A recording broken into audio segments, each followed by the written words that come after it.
All right, so let's make a formal introduction for our listener. Good afternoon, Holland. My name is Claudia. I'm calling you from Washington, D.C., from the studios in Fairfax City. We're very humble and grateful that Hollan Holmes accepted our invitation to the show. Hey, Holland, welcome to the show, man. Thank you very much for having me, Claudio. I'm glad to be No here. problem, my pleasure, man. The pandemic, COVID, is 2 years of craziness. Some people believe in the vaccine, some people don't believe in the vaccine. Yeah. But definitely has affected all of us in the world. It has changed the world. Oh yeah, mildly. Yeah, mildly. How this vaccine affected you, your family, your sanity, how you holding up, man? Well, I'm doing well. Actually, the pandemic didn't really hurt us too much. Both my wife and I work from home. I'm a full-time artist and musician, so that's all I do is make music and make art. So I was already working from home to begin with. Yeah. So it really didn't have much of an effect on us, other than some of the places that we used to go, we could no longer go. So but overall, it really just gave me an opportunity to stay home and do even more work. So it hasn't had that adverse an effect on me personally. So I'm fortunate in that respect. So I think it has changed people's attitudes quite a bit. We appreciate things that we used to take for granted, in some ways. So that's a good thing. I think it has created a world that needs more music, and that's a good thing too. I have had several people tell me that they were very thankful to be able to listen to the music that I've made, because it helped them through some of those hard times. And when a musician hears that, that's the highest praise, it's the highest honor. And so that's definitely a good thing. But I do think it has created a situation where people sort of crave, I wouldn't necessarily call it an escape, but maybe therapy. Music can be very healing, at least emotionally healing. And so I have always strived to make music that has a positive tone, a positive vibe, if you will. So I always try to concentrate on that. So that's kind of where I am. I don't dwell on the bad stuff. I try to concentrate on good things and deal with the adversity as best I can, like anybody else. But I've been very fortunate. There has not been a whole lot of adversity, really. So I'm counting my blessings and just trying to stay busy. For me, music is a way to, I don't know, escape reality, but it takes me places, right? So right. Let's say on a Friday night or Saturday night, usually I stay late and to prepare interviews, listen to the music or the people want to be interviewed the week after, or the new stuff that I bought on the week, and I drink a couple of beers, or two. I put my headphone and I go places, whatever Yes. that means. I don't know that. Yeah, a beautiful thing, man. Yeah, it's almost like therapy, and it kind of is escapism a little bit, but maybe meditation. It's almost like meditation. Yeah. I think it's a good thing. It puts me in a good mood.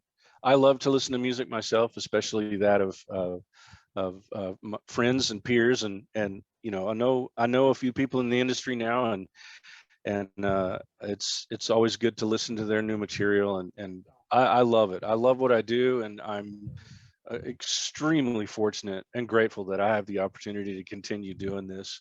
It's not something, how many people do you know that get to do what they love as a job? There's just not many, not very many. So 10%, maybe 5%. Yeah. So yeah, I'm extremely grateful that I get to make music and share it, and that it is to an extent accepted. So yeah, very, very thankful for that. Yeah, same here, man. I'm very grateful that this country gave me an opportunity to improve my circumstances, and do well for myself, and it Sure. was difficult at the beginning, and but I'm very grateful. This is the greatest country in the world. I'm very proud to be a U.S. citizen. I have all my life, all my schooling here. Very good. I like it. I'm very happy. And as far as COVID, right? In many ways, it was like a wake up call. In my life, I'm a computer scientist, right? So I was going very, very fast in my life. I was buying a lot more music I was able to consume. And then, we began working from home, and I realized, man, I don't like that part of my life. That part of my life, I want to do differently. And I may die, I don't know. And it give me time to slow down and smell the roses, so to speak. What is Right. important for me, and I Right. realized, well, music is very important to me. I see, I don't know, 40 shows a year. I'm very fortunate I have a well-paid job, and I do, besides computer science, I do other stuff on the side, and I put that rate together, and it has been great. I'm very grateful, very grateful. If God exists, I don't know, but I'm very grateful that I'm alive. I'm doing well. I like my day job, and pays I'm right well. there I with you. love this stuff, and Yep. you know, seeing great Make bands, it's beautiful. Try to make the most of every day. Every Absolutely, day is a gift. absolutely. Were you born like in a musical family? How were you when you began perhaps So taking piano lesson or guitar lessons? yeah, I was born in 1963, Yeah, and my dad played a little bit of guitar. He played accordion as well.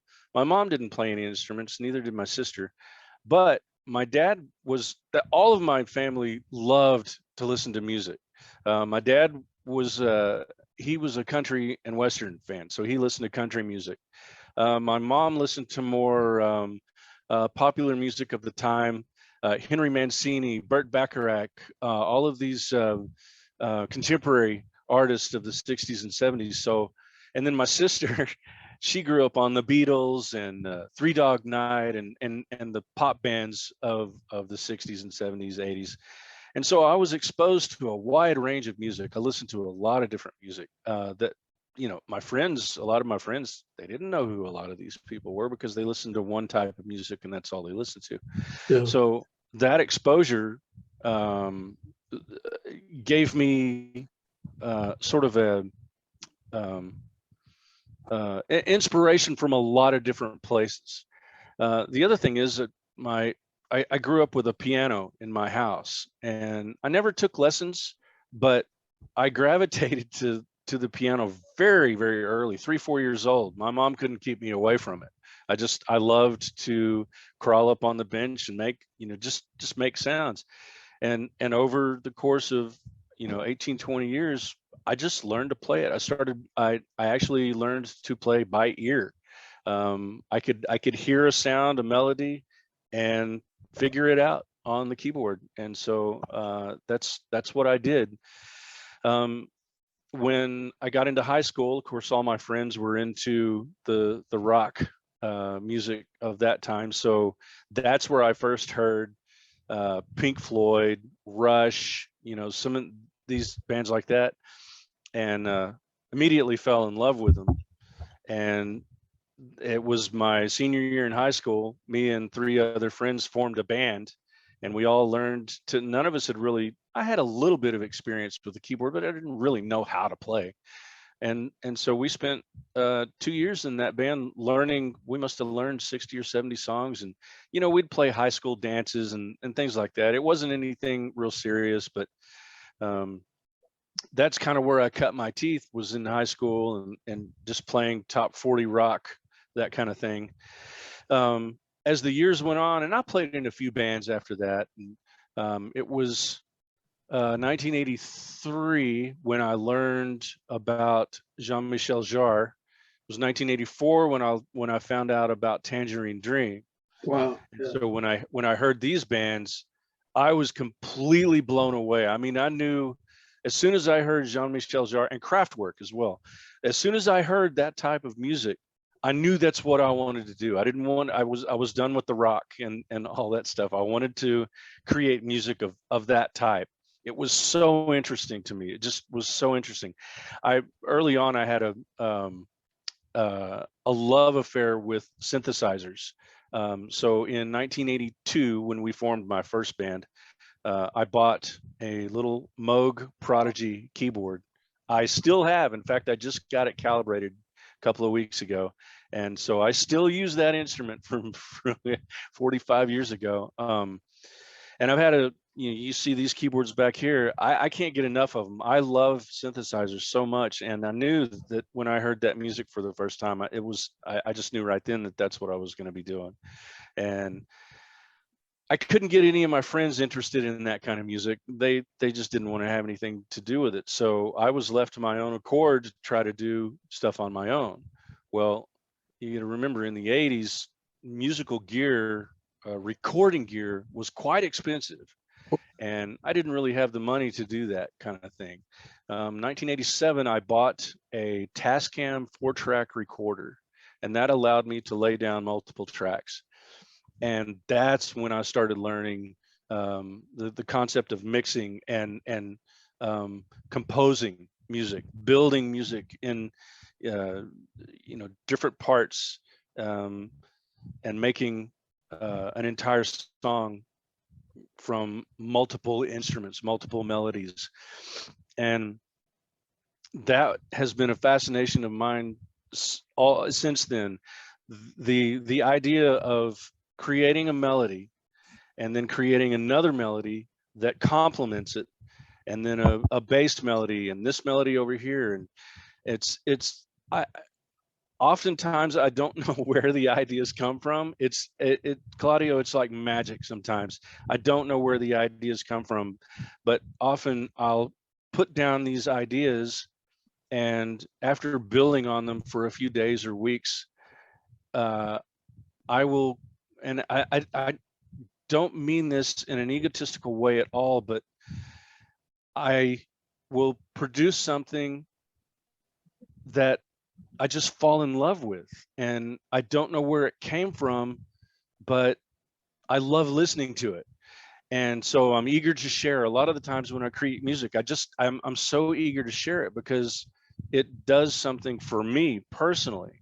And I don't know, I'm sure other musicians are that way. I will say this: I made a promise to myself in the very beginning when I started doing this in earnest to make an album, my first album. I told myself I wasn't going to make music for anyone but myself. I was the only one that had to be pleased with it. If I could find somebody else that liked it, great. But I wasn't going to cater to a certain genre or a certain type of music or try to emulate someone else. Steve Roach has been a huge inspiration to me, but I don't want to make Steve Roach music. I want to make Hollan Holmes music, or Craig Padilla music, or anybody else, that inspires me. So I try to be very careful about inspiration and emulation. I always strive to be original, and I feel like I've kind of done that. A lot of people have told me that my music is unique to me. It's not uncommon for people to say that my music sounds like so and so, but it's still mine. But the idea of composing music, having all of these different sounds, all of these different melodies come together in one unique body of sound fascinates me so much. I just can't explain how much I love doing that. It really is very, very emotionally and spiritually rewarding for me, and that's what drives me to do it all the time. I never get tired of doing it. Sometimes it gets hard, to come up with a good song. So this is another aspect that people don't see in a lot of musicians' work, and I don't know how other musicians are, but for me, for each album that I produce that has maybe 10 songs, there's 40 or 50 others that will never see the light of day because they didn't come together, didn't have the appeal that I was looking for. So and it's the same way in my art. I have to work very hard to come up with ideas that I think are strong enough to share with others. There's a large volume of failure that has to take place in order to glean the best parts they're worthy of sharing with the world. It may not be that way for guys like Hans Zimmer or, you know, other people that do this professionally, but for me it's a struggle. Even though I love the journey, it takes a lot of work to produce an album that I'm happy with. So it's not unusual for an album to take, you know, 2 years to get 10 or 12 songs that I'm really happy with. I don't like sharing work that isn't my very, very best. And that's, I guess that's why it takes so long, because there's so much that I'm just not happy with. So I have a lot of music that nobody's ever going to hear. But I do like to just share the very best. So it is a time consuming process. Yeah, I understand. So what about, let's say you are, in your example, yeah, you compose 50 pieces, and from there you select the best 10 according to you.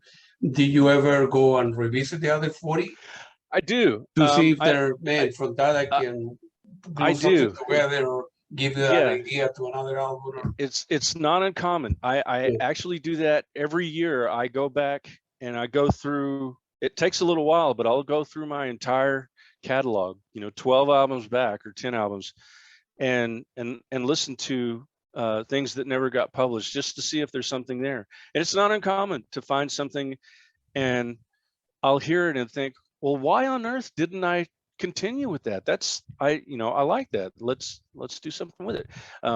And almost every album has a song that is like super old that I took, you know, pulled it out of the archives and reworked it and made it into something good. Yeah, that's not uncommon. It's also not uncommon for me to produce something and think, wow, this is going somewhere. This is really cool. And then put it away and listen to it a week later and ask myself what the heck I was thinking. What were you thinking? Why did you like that? What? I know exactly what you mean.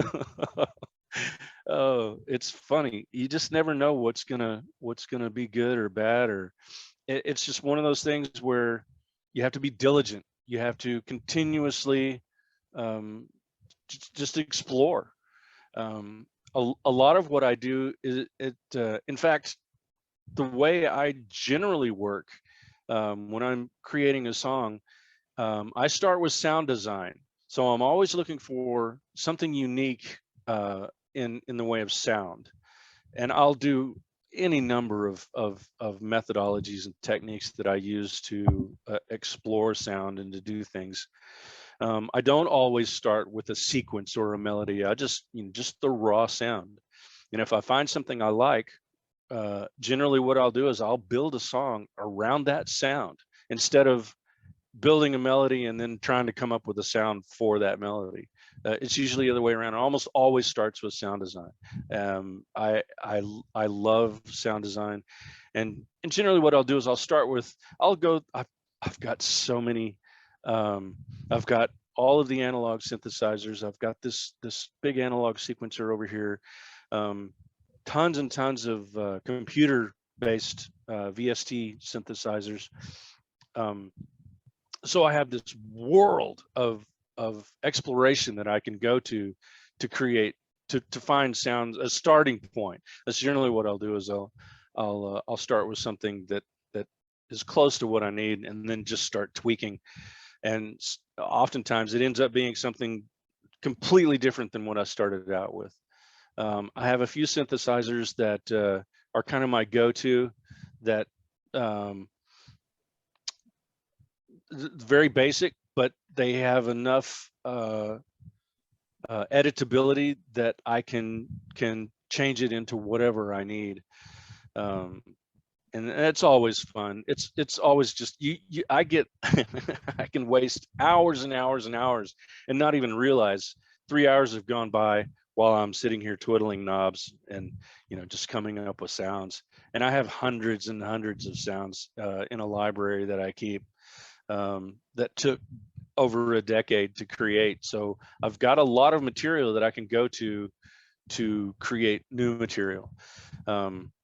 And I'm always looking for new ways to make sound too. So it's not uncommon. I've started doing, I've got this field recorder, this little Zoom H4n that I use to record, to do I can record it. It's just a little stereo recorder that I can use to record, taps on a can or scratches on a brick, or any kind of sound, and then take that, bring it into the software, and start bending it and twisting it and tweaking it and mangling it into something useful. So that's generally how I start working on a project. And it's I rarely do I start an album with an overall idea. That usually doesn't come till later. Normally what I do is I just start producing music. And if this music is good for this album, then I'll keep it. If it's good for another album, not suitable for this one, I'll put it back into another project. And so that's another reason it takes so long, is because I'm pulling music. It has to fit together into a project that is cohesive from beginning to end. It has to all work. I don't like for it to be this hodgepodge of different types of music that don't work well together. And my first 4 or 5 albums are like that. There are component, there's music that doesn't necessarily go well with an overall flow. But I was learning. I didn't have anybody to help me. I was just doing this as I saw fit. And so but that's how we learn. Absolutely, man. So when you were the beginning, when you were in high school, and I don't know if you ever have the conversation with your parents, and your parents say, no, college is the only way, forget about music, you're not going to make any money. It was like a family pressure to, hey, forget about music, or try the No, music, it doesn't work out, go to college. Or I was gifted with 2 parents who loved nothing more than to foster my creativity in any way they saw fit. They didn't care. They didn't care that I wasn't going to make any money, or that I wasn't going to, it's extremely difficult to make a living as a musician and as an artist. I picked the 2 careers that were just destined to make me poor. So it hasn't been easy, and I don't make a lot of money at the art or the music, and I'm pretty good at both, but it's just it's a difficult space to be in with regard to making money. My wife, bless her heart, she's the breadwinner of the family for sure. She makes 4 times what I make. So but she also is very much a supporter of my creative endeavors. She knows how much I love it. She knows I have to do it, because if I don't, I'll go crazy. This is what I was born to do, So thank God, thank God she's supporting me. Now I got into the film and animation industry in 2003. And I did that until I was laid off in 2016. That was a very, very good paying job. And during that time, I got to save a lot of money and take care of a lot of expenses. And so when I got laid off, we were debt free. We had savings. We were pretty good to go. So that was another reason that the wife didn't put any pressure on me to immediately go out and get a job. She said, well, just do your art full time. So that's what I've been doing since 2016, is full-time art. And I do some graphic design work on the side. And really that's right now is where I'm making most of my money. It pays very well too. It's just not as consistent. But all of these things allow me to work on my music in my spare time, and I just love it so much. I'm so grateful for the opportunity to continue doing it. Yeah. good for you. Yeah, good for you that and you're a photographer as well, right? Is that correct? Yeah. Yeah. So Yeah. that's a hobby too. I've done. I did photography for my last 2 albums that I did for Spotted Peccary. Both of those albums contain my photography art, and all of my previous albums, I did all of the artwork for them as well. So yeah, photography, I don't get to do it as much as I'd like, because it requires travel. You have to travel, and in past years, when I was laid off from 2016 to 2021, I was doing a lot of traveling to state parks, national parks. Went and took a painting workshop with a famous painter up in Idaho.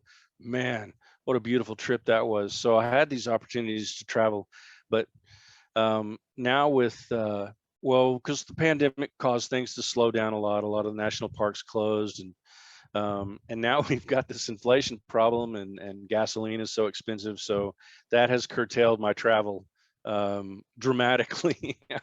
I'm staying at home right now because I can't afford to spend the money traveling right now. I think that will change later, but for now I'm sticking to home, and I've got a huge body of photographs that I use for my art that I can go to keep me busy in that respect. So I'm not worried about that. But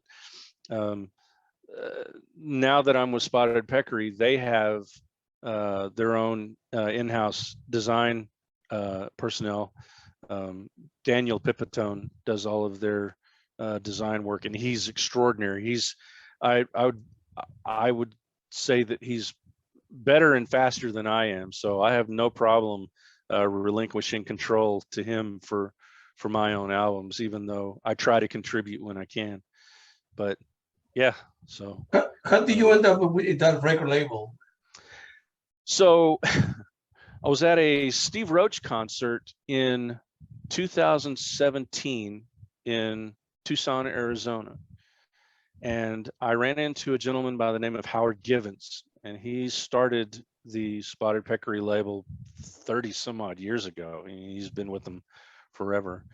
And I was interested in getting with that label, Spotted Peccary specifically, because they were known as being one of the top sellers of high quality ambient music. And I figured if I'm gonna get with the label, I'm gonna start at the top. The reason I wanted to get with a label was to expand my audience. I mean, it was obvious that they were reaching a very, very large audience, and I wanted to be a part of that. So when I ran into, I didn't know he was going to be there. I saw him and met him, and just off the cuff, I said, "Hey, would you be interested in listening to my work and perhaps considering me for your label?" And he said, "Yeah, sure. Send me some work." He knew some of my stuff, but I sent him all of that. We had a great meeting, had drinks. It was wonderful meeting him. Really nice guy.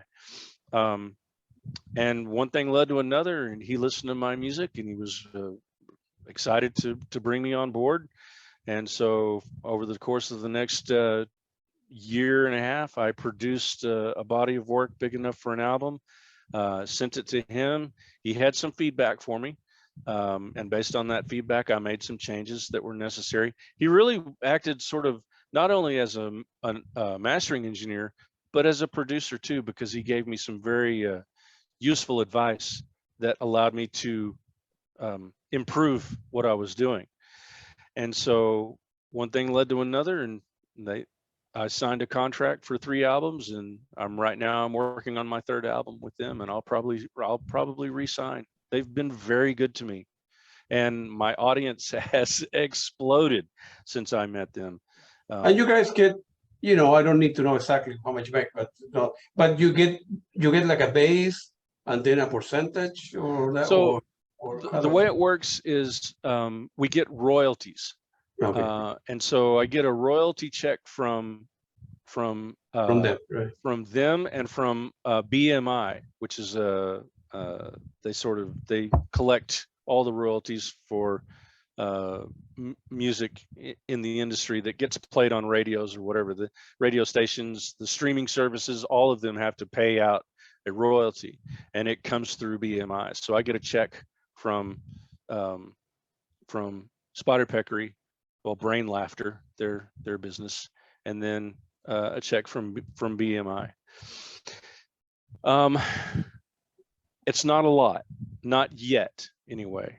Every year it increases. The way the labels work, you have to build up an audience, and That kind of thing takes some time. And I'll tell you this, and I meant to tell you this earlier. When I got into this industry, into making music, it was never my number one goal to get rich from it, to make music from it. It was only an opportunity for me to do what I love to do and to share it. If I were doing it for money, I would have quit a long time ago. I would have quit after album number 2. Actually, up to 2015, I started making a very, very good living at it. It was enough that I was ready to quit my job in the film industry and just do this full time, because it was starting to get very, very lucrative. Then the streaming industry came onto the scene, and the CD market just imploded. It just went to almost nothing. And Spotted Peccary still sells CDs, but not nearly as much as my music gets streamed. So that made me sad that I was about 10 years late entering the industry, because I would have been making a very good living in the CD market. It was getting big enough that I was spending half my day every day just trying to keep up with filling orders. So, and that's a good thing, but that all imploded in 2015. I was selling 50, 60 CDs a month, and now I sell 5 a year. Wow.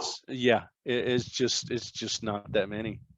And I've got boxes. I just moved 18 boxes of CDs into storage, because they're just not selling. I say 5. I probably sell 20 or 30 a year, but it's nothing like it was. I was selling, like I said, 50 or 60 a month, easy.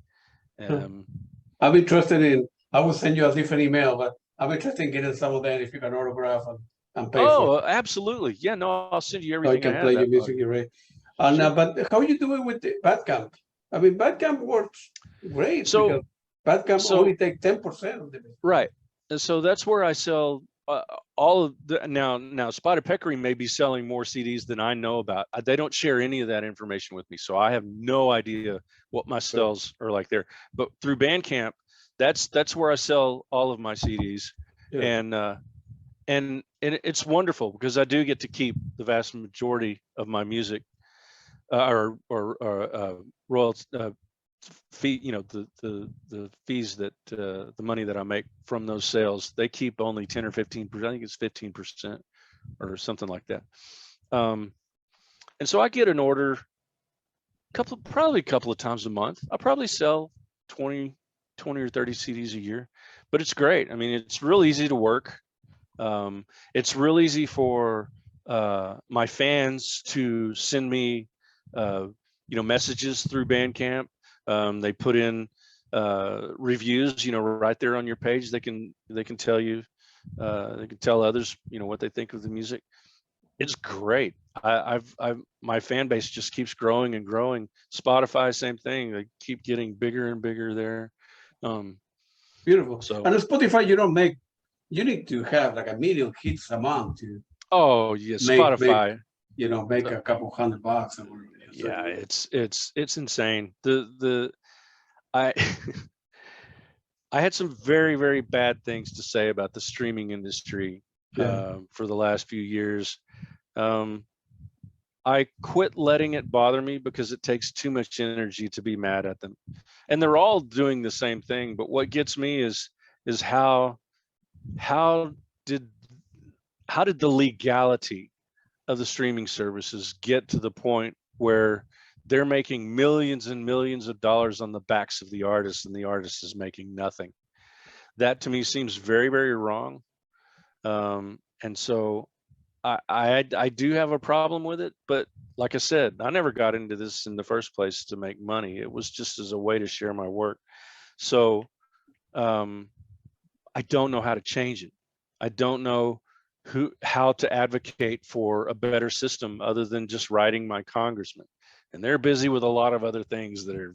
Well, I suppose that all the artists got together, I would say, who will live this, and then they Right. will be in trouble because the Spotify, they Well, wouldn't exist. If there are no musicians, there is no music, the right. business would exist, right? So, Well, you have to bear in mind that the music labels, the record labels, have a degree of that control as well. I'm signed with Spotted Peccary. I can't tell Spotted Peccary to, what to do? cut them off. they're gonna do what they have to do to make a living as well. So, and I'm not disparaging them at all. I want them to be successful. Um, that's a mutual a symbiotic relationship that I of course want to foster. So I don't blame them for anything. But Yeah, the but the streaming amount industry, that's trickled down to the composer, I wish it would. tens of cents, I it's wish it would. Yeah, it's a tough industry. I think the only musicians who are really making money are the ones that are touring and selling merchandise at the shows and doing that kind of thing. I'm not there yet. Probably won't be. I do want to do live shows. I would love. I used to do live shows all the time when I was when I was younger and had the energy for it. But this genre attracts a much smaller crowd. So, if I did, if I did 10 cities, how many people are going to show up to each city? 10, 20, 30? I don't know. Could I get 100? I don't think so. I don't know.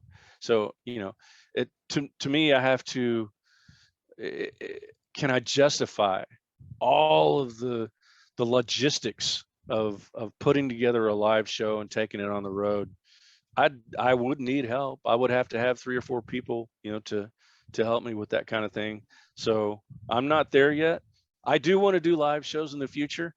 I just think there's just so much fun, and it's such a great way to connect with your fan base. There's just nothing beats it.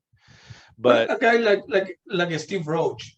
How many people go and see him when okay, so he, his shows he, he his tours a lot? his shows draw big crowds, but he's been at this for, he's got 150 albums. He's been at this for 60 years, 50 years. Um, when I first started going to see him, and I think my first show was in 2003 or 4, there were probably 50 people at the show that I went to. And then there was 100, and then there were 200, and then he did SoundQuest Fest in 2010, and that was 300. And then he just played a show up here in New York recently. I think there were 800 to 1,000. So he draws a good crowd. The thing about what Steve Roach has become is a way for kindred spirits of that type of music to get together. It's an excuse for everybody. Of course, they come to hear his music, but they also come to be in that crowd, in that environment, to be among people who it's a very unique fan base. They're drawn to that music more than just the love of the music. It's a spirit. It's like a spiritual gathering. It really is. I've made so many friends from going to his shows. So yeah, they're really a unique experience. It's not like going to see a Who concert or Rush or something like that. It's different than that. It's everybody's getting together for a very different reason. Yeah, But I love. and a guy like one of your heroes, Jean Michel Jarre. I think I don't know, 5,000, 10,000 people. Oh yeah, easy. Yeah, I mean, he's done 50,000 crowds. yeah, he's done very well for himself. Yes, he has. Good for him. And, Mm-hmm. with the Equinox and Oxygen and all these albums. He has inspired hundreds and hundreds of musicians, I'm sure. He inspired me. I mean, the first time I heard his music, I was completely captivated. It was just wonderful stuff. Yeah. What about Tangerine Dream? You remember the first album or the first concert? Yeah, the first album I heard from them was Underwater Sunlight. And I heard it during a rock climbing trip in the desert in West Texas. And this guy had a little Walkman stereo with 2 little speakers, so it was crappy audio. But we listened to Tangerine Dream for 3 days while climbing desert rock faces, and and that was it was a magical experience for me, and I'll never forget it. And that album is very special to me because of that, because it always reminds me of those days. But after I heard Underwater Sunlight, I just started, there weren't a lot of places where you could buy their music. I'd go into the music store. They just didn't have it. This was back in the day of cassettes. This is way before the internet or anything like that. So Tangerine Dream, all of these that type of music, Steve Roach, it was hard to get their music. Most of Steve Roach's stuff I had to buy direct from him. It was the only place I could get it. Yeah. No, but nowadays where I live, believe it or not, the record store, and I think, right, so record used to be very big, then it went down, CD came along, but nowadays people are buying a lot of record. I mean, I do. I mean, I like to have things, right? I don't like digital that much. And every weekend I go and buy music to a particular store, and they do very well. CDs still people are buying. And believe it or not, they're selling tapes now. I know. Yeah. It's unreal. I have no idea why they would sell something like a cassette, which is so lo-fi. But albums, LPs, vinyl records have made a huge resurgence. David Helpling, he's on the Spotted Peccary label. He just released his new album back in April, and he released on vinyl. He's got a double vinyl album. It's like, that's beautiful. I interviewed him a couple of weeks ago. He's a very nice person too. I interviewed him a couple of weeks. Okay, very good. He's a very good person too. Oh, I love him. I love him to death. Off camera, I will tell you some things.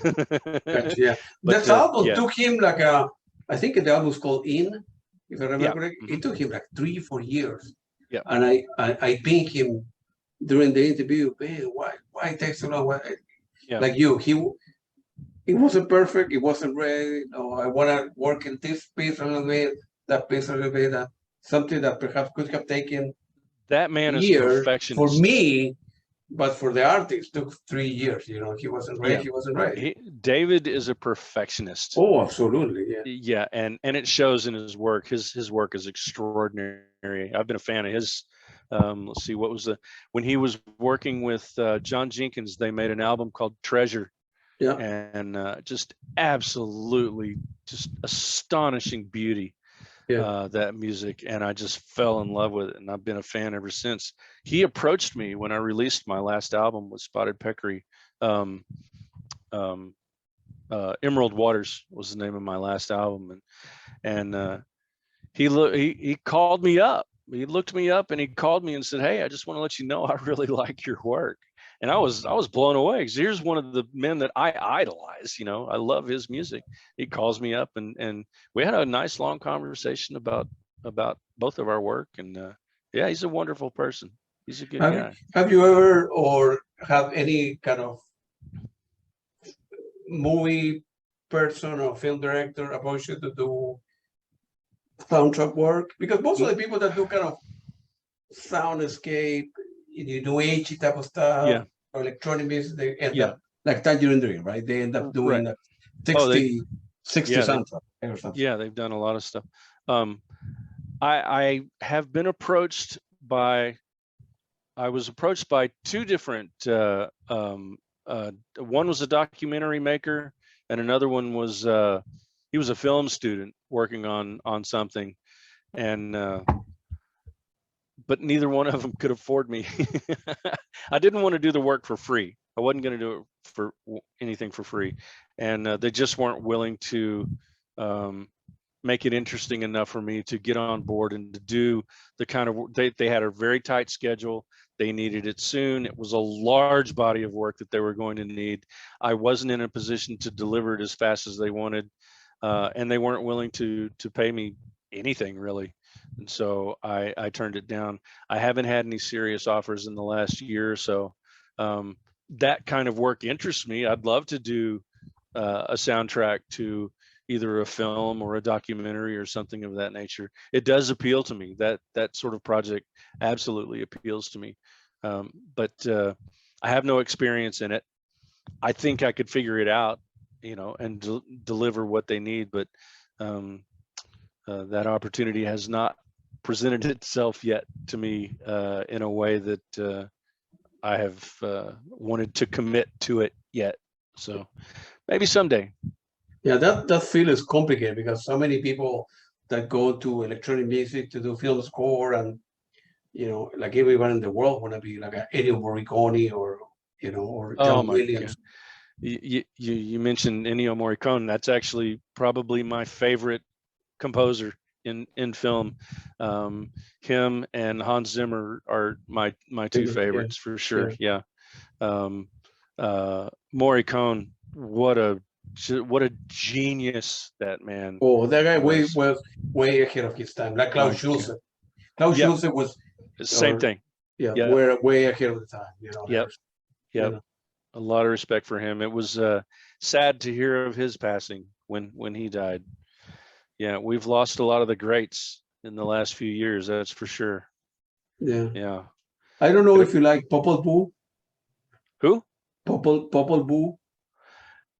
I've heard of them. I'm not That's, familiar with their work. I will send you some links. Okay. Please do. I'm going to be interviewing them, Oh, but they're very good. I mean, if okay. a lot of people that like Tangerine Dreams, or they knew who Klaus Schulze was, or Peter Baumann, or Michael Honing, or Manuel Goshen will like probably. Okay. I would send you some links, man. Okay, very good. I listened to some of your stuff last night on Spotify, and I want to bring some, tracks. Feel free to elaborate on them if you remember. If not, that's okay. From the album called A Distant Light, I like Miss. That was Miss my and first Mike. album. Yeah, that I really like that piece, man. Thank you. Really, feel free to elaborate how the album came together, how difficult it was to. So in 2007, I finally decided to do whatever it took to create an album. And so I converted a room in my home into a studio of sorts, set up my keyboards, and got a computer that I could record with, and didn't have any idea how I was going to do it, who I was going to get to help me do the mix or the mastering or anything like that. But so for 3 years, from 2007 to 2010, I just kept working diligently. Every chance I got, I was working on this music, trying to produce something worthy of sharing. And I did. And I was in 2008, I went to a Steve Roach concert in Flagstaff. And Steve and I had become, but I did some artwork on 2 of his albums. And so by that time we had become friends. And I asked him, I was telling him that I was doing this album, and he said, "Hey, when you get done, send me the music. If I feel a connection with it, I'll be glad to do the mastering for you." And I was like, "Oh, great. Okay. Well, that's great." So I finished the music. I sent it to him. He liked it. He did the mastering on my first album, and I think that went a long way in sort of lending credence or making people notice my work, because it had Steve Roach's name attached to it. I'm not going to lie. I think that helped a lot, having that relationship and having him associated with that work. Most assuredly helped in getting my name out there. And so I was just so happy. I'd been listening to we have a radio station here, in a radio program here in the United States called Hearts of Space, and they've been around for a very long time. They're very well known, and they play really high quality music. And I remember thinking, if I can ever create an album where my music ends up on their show, I will know that I have succeeded, that I've made That's it. right. I've lived the dream. And first album, they played 2 songs from my first album on their show, and For you, I think I broke down in tears when they sent me the email and said, "Hey, we'll be featuring your work on this show." I'm just thrilled to death, and and that just was so rewarding and inspiring for me to continue doing this, because at that point I knew that, hey, I know how to make music that that people like as much as I like it. And I don't mean that it's so easy to sound egotistical about that, but every musician knows that they have to love the music they're making, or it's just not worth it. So I've always tried to do that. And Hearts of Space have played music from every single one of my albums except my second one. And I don't know why they didn't play any from the second one, because it's one of my personal favorites, but that it doesn't matter. It got That's a very good, well-known program, and a lot of musicians, I mean, all the big names like yourself and Steve Roach and whatever, they have been broadcasted at particular radio station. So Yeah. it's a well-known program. It's always such a great honor. I think my sixth album, A Prayer to the Energy, I think I was on 4 or 5 of their programs that year, 2017. And so just the greatest honor. And listen, I don't take any of this lightly. Being on your show is a great honor. Thank you. Just as much, because anyone who comes to me and wants to talk to me about my work and share my work with the world, how can you not be honored by that? That's the greatest thing. So I'm humbled and just as grateful as I could possibly be that you and others come to me to talk to me about my music. Yes, thank you very much, man. And when I started, I thought, man, if I can do 10 interviews, I will be happy. And I was very conscious about my accent because I wasn't born in the United States, or people wouldn't understand my question. I knew that I wanted to do something different. I wasn't point after hit. More than interview, it was a conversation between two human beings about music, and 150 and still going, man. So, right. Well, I live in Texas, so I'm around a lot of my friends are Hispanic, so I have gotten used to the accent. I can understand pretty much everything at this point, but so yeah, I have no problem understanding you. So that's good for you. Great. Let's talk about your latest project. It's Emerald Waters. Yeah, I really like the track. I think the first one, Hydroelectric. But feel free to elaborate the whole album. How long did it take? How they create the process? How long did it take to put together? So Hydroelectric actually started much earlier. It was a song that I'd started probably in 2018 or so. And it was one of those songs that really didn't fit into any other project. And so I didn't have a home for it. And it wasn't until I started on Emerald Waters that the song didn't even have a name. But it was a song that had so much energy. It's a really energetic song. Yeah. And so I thought that would be a really great way to open an album. And I managed to talk Howard into making it track 1. And I did a considerable amount of work on that song to really polish it, make it really clean, and have a lot of high energy. I always try to start my albums with a real attention grabber, and that song took a long time to make. It started out early, and I changed things constantly on it until I got it to where I wanted it. But that song has a lot of unique sounds in it that I really like, and that aren't heard anywhere else on any of my other material. So it's kind of unique in that respect. I really like that song. It's one of my favorites that I've done. I feel like it was a successful piece. I never get tired of listening to it, and that energy I just tried to carry out through the rest of the album. Now some of the other songs are a little more subtle, of course, but all of it had to be tied to this the element of water and the movement of water and the colors of the water. Um, so and that the name hydroelectric, it just has this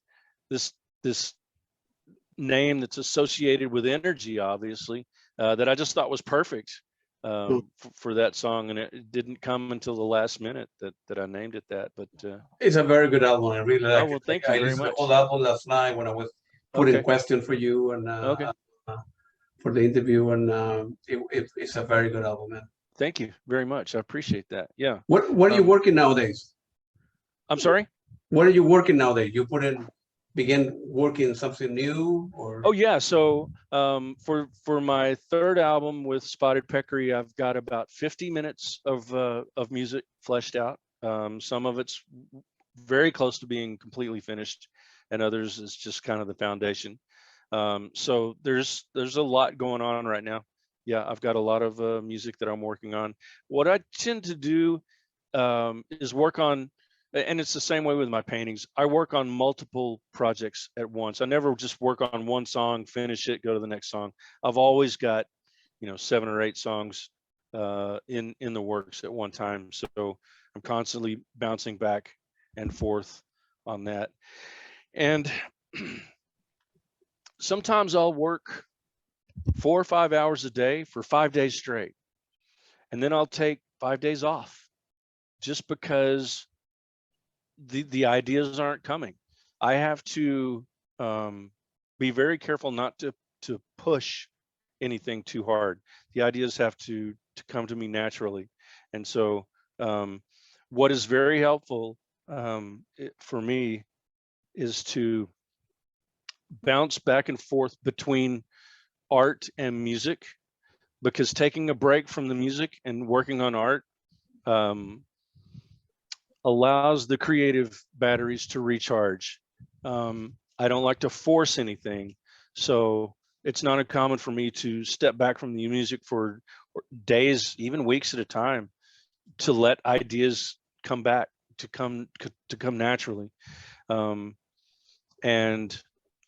sometimes I'll get an idea, I'll be watching TV or listening to another song on the radio or something, and then get this spark and come straight to the studio and immediately start getting that idea captured, but it has to, I don't like to try to force it, because that's how I burn out. And so I have my own kind of ways of dealing with burnout, so that it doesn't happen, so that I stay inspired and can finish a project. Like I said, okay, for instance, Prayer to the Energy, I had over 80 song ideas on that project. Over 2 years that I worked on that. That was the hardest album I've ever made. And I did get burned out. And so I stepped away from music for a year after I made that album, because I had to get away from it. But now I know how to deal with it. I know how to get re-inspired and stay inspired, but it's not uncommon for me to step back from it for a few days at a time. I got you to walk it. Know when it's time to walk away, do something else, go to the painting, photography, spend time with the family, whatever, and then all of a sudden you're doing something different, and And there an it is. idea get together, and you rush to the studio, or with the phone, writing mental notes or whatever. So, what do you think it takes to survive in this, music business? Because it's cutthroat business. It's very difficult to make it. How many people would make it? It is cutthroat. Everybody seems to have their own sort of approach to it. I don't think there's a formula that means success. I will say this: the only way that you can be successful at it is to do the very best work you can possibly do, to never ever compromise and to never give up. This takes a degree of commitment that isn't necessarily seen in other jobs. The art world is the same way. You have to do your very best work. The software industry, I'm sure you know this, you have to be dedicated to doing your very best work, you know, and that's the basis for being successful. That doesn't ensure your success by any means. That's kind of a roll of the dice, I think. I just, you know, especially in music, you don't know what people are going to like, but they're not going to like your worst work, that's for sure. So you always have to do your very best. I don't know how to be successful in this industry. I just don't. I'm not there yet. And let's talk about, or if you're talking about monetary success, I haven't got that figured out. My fan base is pretty large. I mean, I've got a lot of people that like to listen to my music, but Yeah. excuse me. It's okay.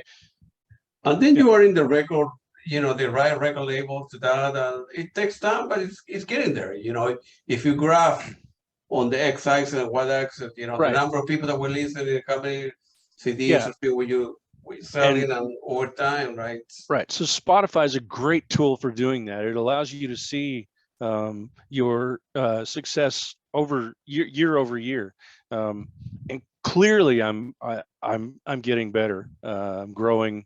The number of people who listen to my music it's getting better every year for sure, and I love seeing that progress. So I think over time, you know, in another another 10 years, I'll be doing pretty good, I think. No, I don't know if it'll take that long, but if you're going to be successful at this stuff, you have to just not give up. You just have to keep doing it, doing the best work that you can. I think I will reach a point when I'm doing quite well. What matters is the larger audience. You have to have more listeners, more people listening and demanding your music and asking for it, and so that takes time, but you can't sit around and wait for it to happen. You have to proactively, you know, push that and make it happen. Do the best work you can. One of the smartest things I did was to get with Spotted Peccary. And in that first year, my audience doubled, and now I'm heard in, let's see, the last time I looked at Spotify, my music was heard in 109 countries. You know, that's impressive, man. That's crazy. I would have never been able to do that on my own. I don't think it would have. It's just so hard. You know, it takes so much work to self-promote. It's ridiculous the amount of. I mean, I'd finish an album, and you know, a musician finds out that making the music is the easy part. The hard part's selling it, you know, to getting it in people's ears. And I was sending out 60, 70 albums to all these different places around the world, everywhere I could find.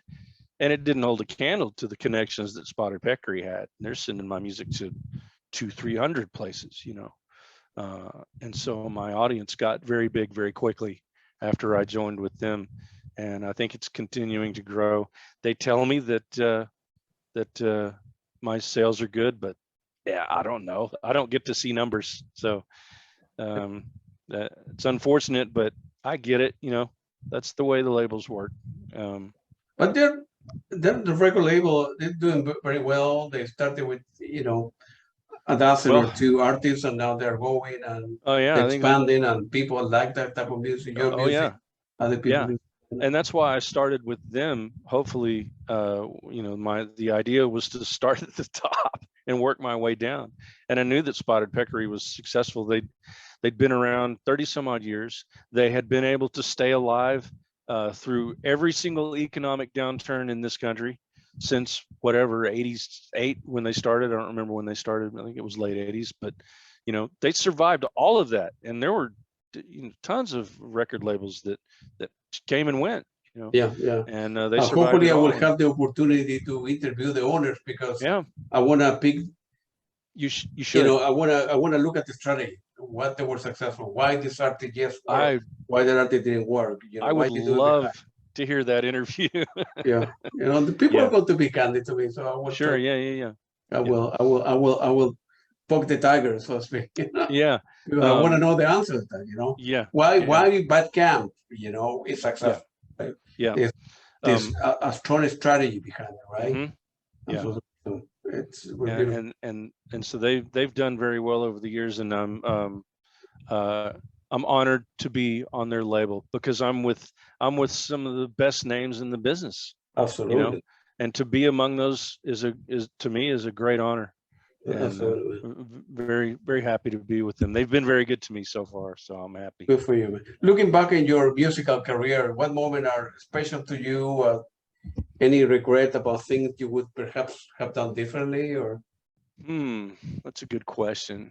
Um, I think one of the highlights of my musical career have been those moments when I ended up on uh, like being on Hearts of Space, being interviewed by uh, uh, people such as yourself that have taken any time. Like I remember the first time someone asked me to autograph an album for him. I was like, what?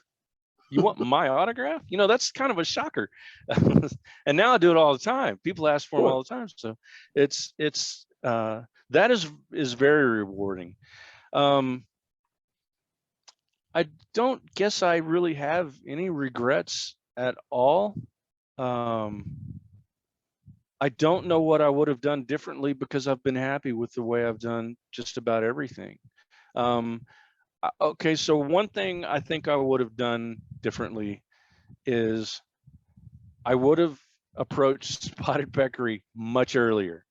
I would love to have been with them from The day beginning. one. Yeah. Gotcha. Yeah, because I think now I would be doing quite well with them. I had a conversation with David Helpling about this, and he said, "Look, just keep making albums with Spotted Peccary. You will be successful." And I believe that. So um, we'll see. Good for But you. but not a lot of regrets. No, no. What do you do for fun? No music related. Um, I love hiking Yeah. and camping. Um, not so much at the moment because it's 100 degrees here. Like it's very very hot in Texas right now. But in the winter, I love to go to state parks and go camping and hiking. I used to do quite a bit of snow skiing, kayaking, rock climbing, mountaineering. Um, I'm almost 60 years old. The body doesn't respond the way it used to, so I'm a little more gentle in my approach to the mountains.